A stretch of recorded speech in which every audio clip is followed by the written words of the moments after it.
Setelah perdebatan mengenai kuliah online, di mana banyak orang juga memahami bahwa kuliah online itu memberikan sumbangsi positif, sehingga belajar bisa lebih fleksibel dan orang bisa lebih banyak mengetahui banyak hal melalui kuliah online.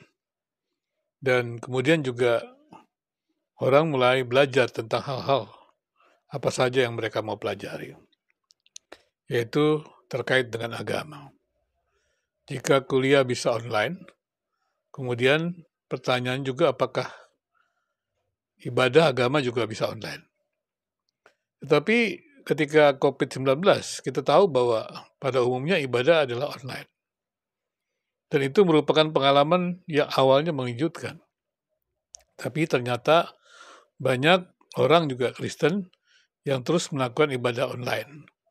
Bukan hanya ibadah dalam bentuk kebaktian-kebaktian firman Tuhan yang lengkap dengan pujian, tapi juga ibadah-ibadah doa juga online. Nah, kemudian juga pertanyaannya adalah bagaimana dengan ibadah di gereja? Apakah menjadi sebuah keharusan? Karena sekarang ini ada banyak bentuk tentang dalam hal beribadah. Tapi memang seperti juga dalam pembelajaran online, yang dikhawatirkan adalah ketika mahasiswa itu, demikian juga secara khusus siswa gitu, mereka tidak lagi bisa berkomunikasi ya secara apa namanya, secara sosial ya dalam hubungan sosial yang real, tetapi sudah apa namanya perjumpaan-perjumpaannya tidak lagi dengan antar mahasiswa, tapi antar dosen dengan mahasiswa dalam bentuk juga bukan perjumpaan, tetapi kalau kuliah online kan berarti dengan apa namanya sistem kuliah ya yang di situ melibatkan dengan segala model pembelajaran yang mengutamakan atau mengusahakan seperti juga apa namanya online learning itu seperti by system gitu. Artinya adalah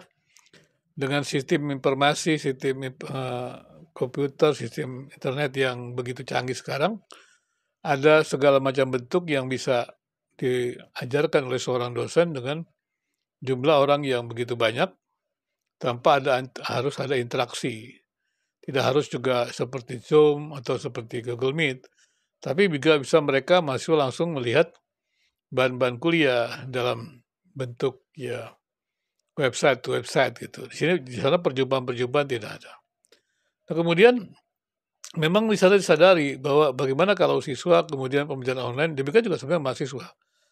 Maka apa namanya interaksi antar mahasiswa itu, antar siswa itu menjadi kurang sehingga akhirnya apa namanya kecerdasan sosialnya menjadi kurang juga. Dan ini kan berbahaya apalagi dengan zaman yang begitu cepat berubah ya. Kolaborasi menjadi persoalan yang penting.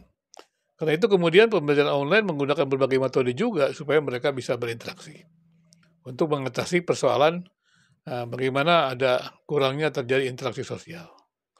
Nah, kemudian juga ketika ibadah-ibadah agama itu ya, secara khusus dalam konteks Kristen ya, karena di mana konteks Kristen ibadah agama itu adalah di dalam gereja itu adalah sebuah komunitas. Jadi gereja itu bukan hanya sekedar setiap orang datang, kemudian masuk dalam gereja, kemudian keluar gitu. Dengan firman Tuhan, memuji Tuhan, dan sudah itu selesai. Semacam kewajiban. Jadi harusnya kan di dalam gereja itu juga ada sebuah interaksi antar komunitas. Nah, bukan hanya orang mendengarkan khotbah. Kalau hanya orang mendengarkan khotbah minggu gitu, atau kemudian mendengarkan puji-pujian atau bersama, kan bisa juga secara online. Nah, itulah pertanyaannya. Apakah bisa kita tetap menjadi Kristen, mempercayai Kristus sebagai juru selamat, dan kemudian kita tidak perlu bergereja? Itu pertanyaan-pertanyaan yang ditanyakan oleh orang-orang muda saat ini. Karena mereka sudah mengalami hal seperti itu. Dan kemudian juga ketika saya mendengar juga diskusi daripada para pembicara di YouTube, mereka juga mengatakan kalau kemudian mereka datang ke gereja itu tak ada untungnya, untuk apa? Jadi dengan zaman yang sekarang makin materialistis itu, ya makin pragmatis, orang akan tanya, "Kalau saya bergereja, saya dapat apa?" Nah, seperti itu. Demikian juga selama ini kan kita juga melihat ketika orang dimasukkan gereja, ditarik ke gereja dengan kebutuhan-kebutuhan khusus. Dan gereja berusaha membuat macam sensasi sehingga kita tidak bisa membedakan antara gereja dengan tempat hiburan. Orang ditarik ke sana untuk bergereja sehingga banyak banyak gereja-gereja yang tidak ubahnya tempat hiburan dan orang datang ke sana. Tapi sekarang tempat hiburan kan juga bisa berubah, bisa berubah dalam berbagai bentuk, juga berbagai media-media online. Nah, itu pertanyaan juga kemudian, kalau mereka hanya sekedar seperti itu, hanya datang ke tempat itu, dan itu juga memerlukan waktu yang banyak, ya mengapa harus pergi ke gereja? Ini pertanyaan-pertanyaan seperti itu. Tapi menurut saya ini juga sebuah kekecewaan banyak orang juga terhadap organisasi gereja. Organisasi gereja yang tidak bisa merespon zaman. Jadi organisasi gereja yang terlalu kaku itu, dia tidak bisa merespon zaman. Sehingga akhirnya kemudian ya karena tidak bisa merespon zaman, dinamika zaman yang cepat itu, maka di gereja orang juga kehilangan komunitas begitu. Kemudian juga ya sistem bergereja yang hanya berpusat kepada seorang pendeta, ini juga akan menjadi persoalan. Karena tidak mungkin seorang pendeta itu bisa menangani semua, sehingga kita banyak melihat juga di luar negeri ada pendeta-pendeta yang burnout, stres. Karena mereka harus mengkonseling begitu banyak orang.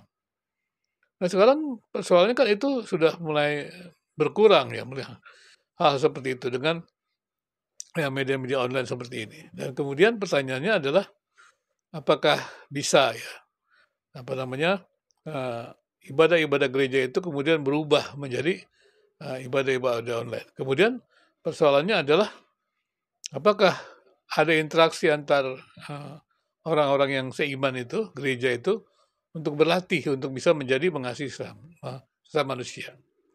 Kalau kita bicara tentang komunitas Kristen, itu adalah sebuah komunitas di mana seorang belajar menjadi seperti Kristus.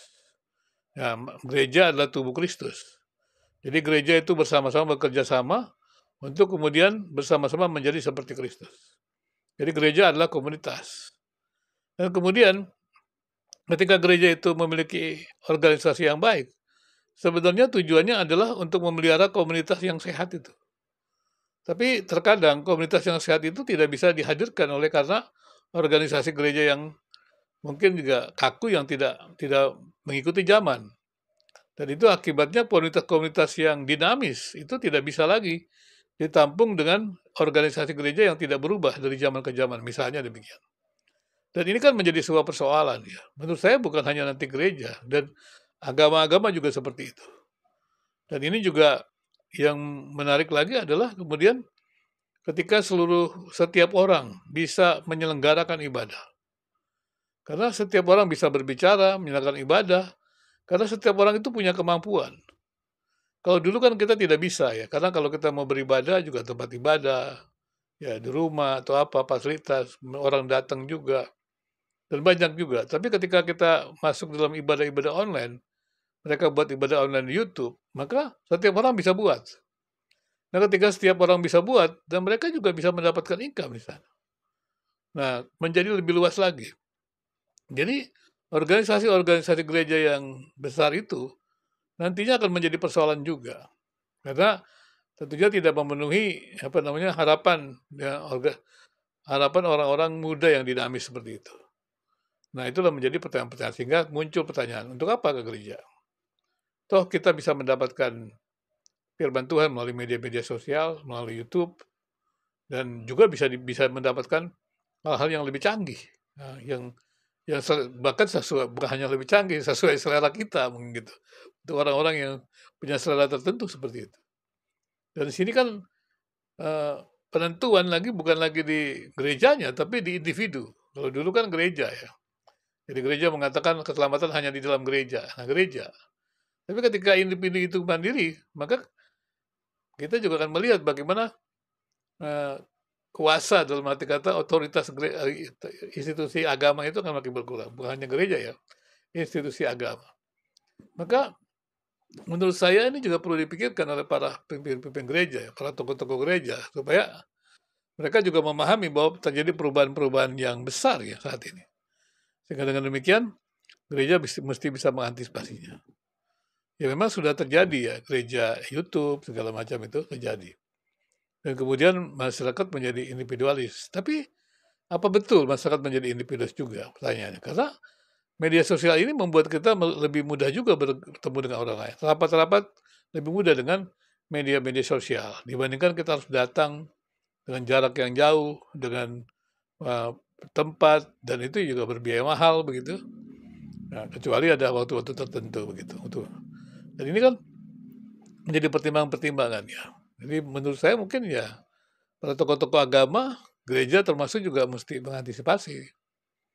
Sehingga apalagi dengan debat-debat agama yang selalu ada di YouTube begitu, yang tidak tidak memberikan pandangan positif tapi kecurigaan, kan ini menjadikan kehadiran orang di gereja juga makin menjadi menurun, dan kemudian hubungan antar agama itu juga menjadi saling mencurigakan. Nah kalau demikian maka yang paling aman adalah di media sosial. Tinggal pilih mana yang dia sukai seperti itu. Saya tidak tahu apakah memang ke depan ini agama-agama akan makin populer atau tidak. Tapi kalau melihat perdebatan-perdebatan yang ada di medsos gitu, debater-debater gitu, apologetika atau apologet-apologet, saya menjadi makin tidak yakin ya bahwa agama-agama itu akan makin diminati begitu. Nah, apalagi agama-agama itu akan menjadi sulit. Gereja juga akan menjadi sulit untuk menarik orang datang ke sana. Karena orang makin individualis juga, dan kemudian kebutuhan-kebutuhan dari setiap individu itu bisa dipenuhi oleh media-media yang informasi sekarang. Nah, sebenarnya tidak salah juga, tapi bagaimana para tokoh agama kemudian memanfaatkan itu semuanya. Dan tentunya juga tetap harus menjaga interaksi sosial ya. Tapi interaksi sosial kan juga dengan dengan teknologi ini juga tetap interaksi sosial. Ya, walaupun memang terbatas begitu ya. Jadi dan kita mesti juga harus melihat interaksi sosial yang secara langsung. Tapi ini pun nanti akan juga bisa diatasi dengan teknologi-teknologi yang ada. Maka pertanyaan sekarang, kalau kita mau berkumpul itu untuk apa? Jadi kalau hanya berkumpul untuk rutinitas, tentunya akan menjadi hilang.